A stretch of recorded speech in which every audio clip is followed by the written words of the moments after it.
रिश्वतखोर बहू। ये क्या बात हुई? तुझे पता भी है तो क्या बोल रही है बहू? एकदम सही बोल रही हूँ। अगर आपको मुझसे अपनी इन ऐंठन भरे घुटनों की मालिश करानी है तो मुझे वो देना पड़ेगा जो मैं मांग रही हूँ। एक हाथ दो और दूसरे हाथ लो, सिंपल। बहू हूँ, इसका मतलब ये नहीं कि नौकरानियों की तरह काम करूँ। ये है अमृता और उसकी सास रेखा। अमृता एक नई नवेली बहू है जिसकी शादी कुछ दिनों पहले ही रेखा के बेटे माधव के साथ हुई है। वैसे तो अमृता दिल की बहुत अच्छी है, लेकिन वो कहते हैं ना कि खून का रंग तो दिखता ही है। बस वही डॉन की बेटी होने का रंग यहाँ अमृता में भी दिख रहा है, जो है रिश्वत लेना। जी हाँ, काम चाहे कितना भी छोटा या कितना भी बड़ा क्यों ना हो, हमारी अमृता बहू बिना रिश्वत लिए कुछ नहीं करती। चलिए देखते हैं आगे इनके साथ और क्या क्या होता है।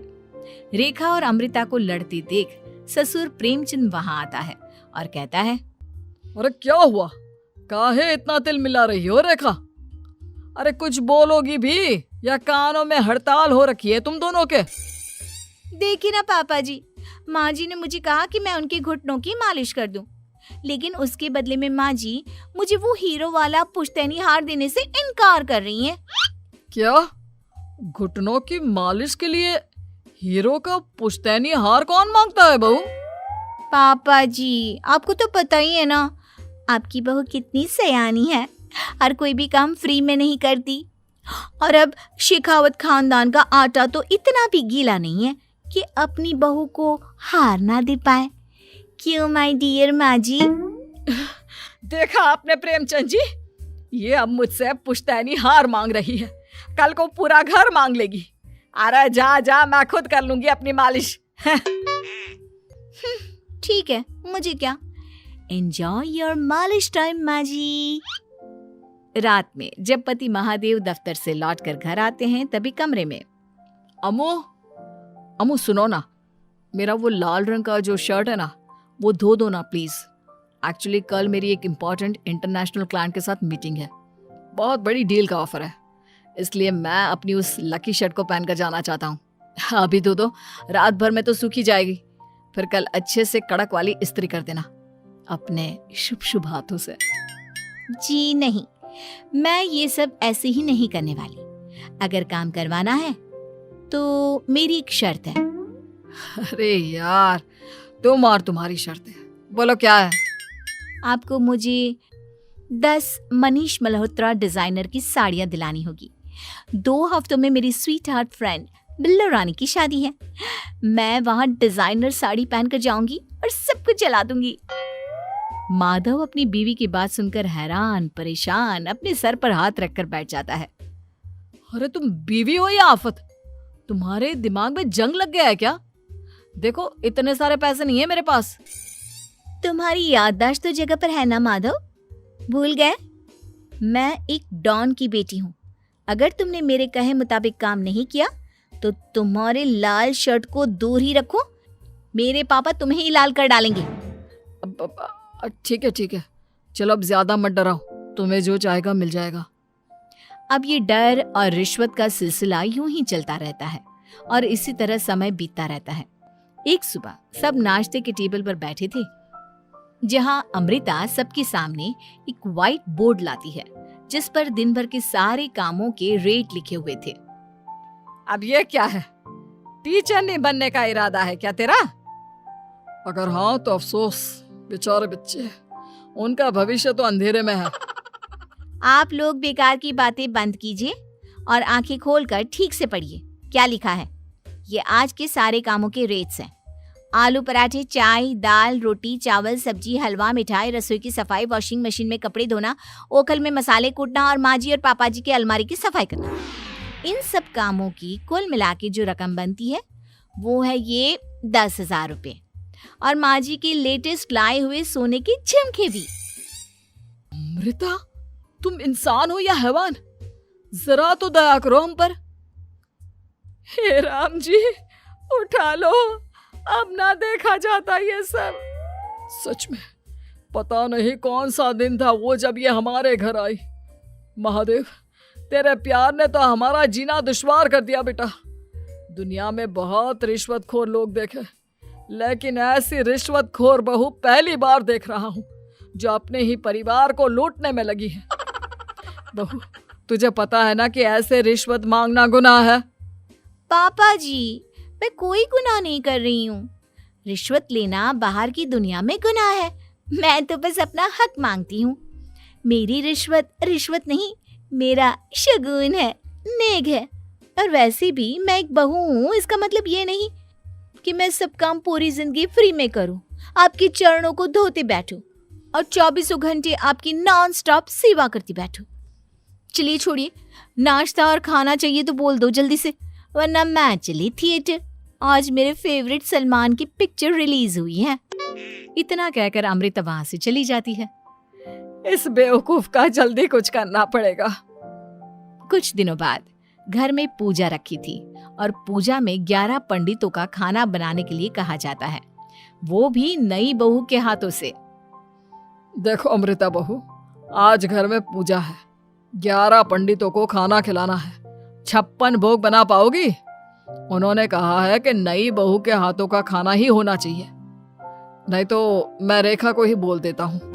ओ कम ऑन पापा जी, खाना तो मैंने फ्री फंड में अपने घर में भी कभी ना बनाया, तो अब आपको क्या लगा कि पूजा का नाम लेकर आप मुझे अपनी झांसी में फंसा लोगे? अरे कल मुही, बस अब बस, पहले सुन भी ले क्या कह रहे हैं हम। तुम्हें जितने पैसे चाहिए, जितने तोहफे चाहिए, सब ले लेना, बस पूजा पाठ में कोई बाधा नहीं आनी चाहिए। ओहो, ये हुई ना समझदारी वाली बात। ठीक है, अब आप लोग निश्चिंत रहिए, मैं ऐसा खाना बनाऊंगी कि उन 11 पंडितों की 11 पुश्तें भी मेरे खाने के स्वाद को याद रखेंगी।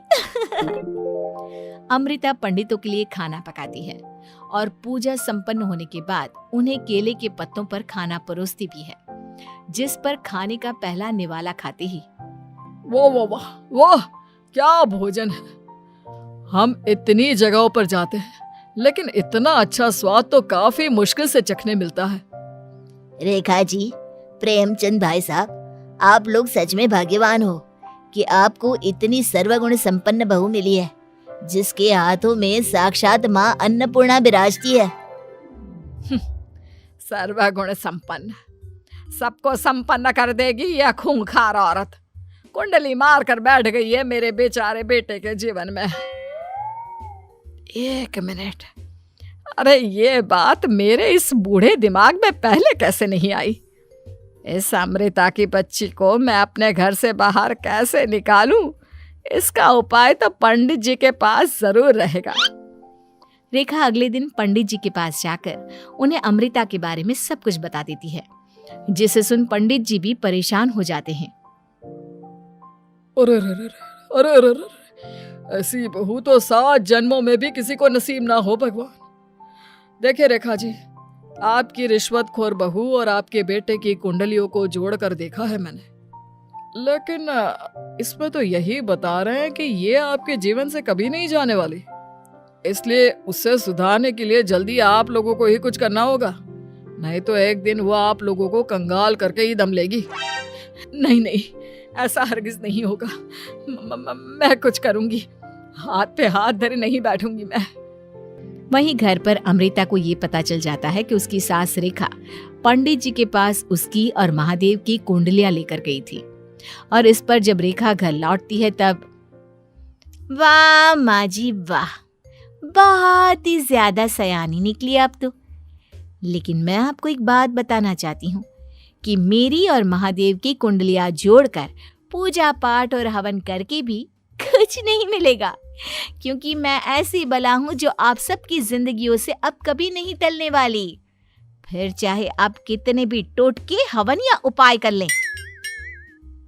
तो खुद को समझती क्या है रे बदतमीज, तुझसे बात करना तो दूर, मुझे तो तेरी शक्ल देखना भी नहीं पसंद। अब सास बहू के बीच एक अनकहा सा युद्ध छिड़ जाता है। दिन बीतने लगते हैं, लेकिन एक दिन अचानक रेखा की तबीयत हद से ज्यादा खराब हो जाती है और उसे सांस लेने में भी काफी दिक्कत और परेशानी महसूस होती है। जब उसे डॉक्टर के पास ले जाया जाता है तब डॉक्टर चेकअप करके कहते हैं, देखिए, मैंने सारे टेस्ट करके देख लिए हैं और रिपोर्ट्स को क्रॉस चेक करके ये पता चला है कि रेखा जी को गंभीर दिल की बीमारी है। उनके फेफड़ों में भी काफी सूजन आ गई है। उनका जल्द से जल्द ऑपरेशन करना होगा, वरना आई एम सॉरी टू से उन्हें बचाना मुश्किल हो जाएगा। ये खबर सुनकर प्रेमचंद और माधव दोनों हक्का बक्का रह जाते हैं। लेकिन डॉक्टर साहब, कितने पैसे लगेंगे ऑपरेशन के लिए? और उसके बाद रेखा पूरी तरह ठीक तो हो जाएगी ना? जी हाँ, इस ऑपरेशन के बाद वो बिल्कुल ठीक हो जाएंगे, लेकिन वो तभी हो सकता है जब ऑपरेशन टाइम से हो पाएगा। और रही बात ऑपरेशन के खर्चे की, तो उसमें तकरीबन 6 से 7 लाख रुपए तक लग सकते हैं। जहां एक तरह सब रेखा की तबीयत और ऑपरेशन को लेकर परेशान होते हैं, वहीं घर पर रेखा को बिस्तर पर देखकर भी अमृता के अंदर जरा भी दया नहीं आती। ओ माँ जी, ये अपना फालतू का मेलोड्रामा बंद कीजिए ना आप। मुझे पता है आपको मुझे रिश्वत नहीं देनी है और घर के सारे काम मुझसे मुफ्त में करवाने हैं, इसीलिए आप ये सब कर रही हो ना। सीरियसली अमृता, ऐसे हालात में तुम ऐसी बातें कैसे कर सकती हो? हम यहाँ परेशान हैं कि ऑपरेशन कैसे कराएंगे, बैंक में इतने पैसे भी नहीं है, और तुम माँ को ताने सुना रही हो। अरे अमृता बहू, मैं भला ढोंग क्यों करूंगी? हम 6 से 7 लाख का बंदोबस्त कैसे करेंगे? करेंगे पापा, कैसे भी करेंगे। अमृता, अगर कभी भी जिंदगी में तुमने मुझसे सच्चा प्यार किया है, एक पल के लिए भी सही, तो तुम्हें आज इस परिवार, इस घर की नींव, मेरी माँ को बचाना होगा।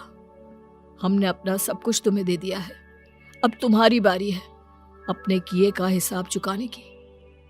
मुझे पता है तुम्हारे अंदर भी दिल है। अमृता बिना कुछ कहे वहां से चली जाती है और अपने कमरे में जाकर वो अलमारी में से अपनी माँ की तस्वीर को निकालकर अपने सीने से लगाती है और भावुक हो जाती है। माँ, आपके जाने के बाद पापा ने ही मेरा ख्याल रखा, लेकिन उनकी वजह से ही मुझ में काफी बुरी आदतें भी आ गई। शायद मुझे इतना बुरा आपकी गैर मौजूदगी ने ही बनाया। मैंने कभी आपकी लोरी नहीं सुनी, आपकी गोद में नहीं सोई, आपके हाथों से अपने बालों की चंपी नहीं करवाई, क्योंकि वक्त से पहले ही आप मुझे यहाँ छोड़कर चली गई। लेकिन अब मैंने जितना भी इस घर से लिया है, उतना सूद समेत चुकाने की बारी आ गई है। अब मैं अपने रहते अपने प्यार को भी उसी दर्द से नहीं गुजरने दे सकती जो मैंने आपके नहीं होने से सहा है। अमृता तुरंत ही अपने सारे पैसे और गहने माधव को लौटा देती है और रेखा का ऑपरेशन किया जाता है। रेखा ठीक हो जाती है और जब घर आती है तब अमृता दरवाजे पर आरती की थाली लिए खड़ी होती है। वेलकम होम माँ जी, आई मिस्ड यू। पता है कितने दिनों से किसी के भी साथ लड़ाई नहीं की थी मैंने, और ना ही किसी से रिश्वत मिली मुझे। क्या? हमें तो लगा था कि तेरी अकल ठिकाने आ गई है, लेकिन तू तो अभी भी जैसी की तैसी ही है। माँ जी, पूरी बात तो सुनिए। हाँ, ये सच है कि मैं रिश्वत लिए बिना नहीं रह सकती लेकिन अब ना मेरी रिश्वत बदल गई है। अब मुझे हर काम के बदले झप्पी, अपनापन, प्यार और अपनी इस माँ का दुलार चाहिए ये सब तो हम तुझे भर भर के दे सकते हैं बेटा। पूरा घर एक साथ अमृता को जोर की झप्पी देता है और सब हंसते मुस्कुराते घर के अंदर चले जाते हैं।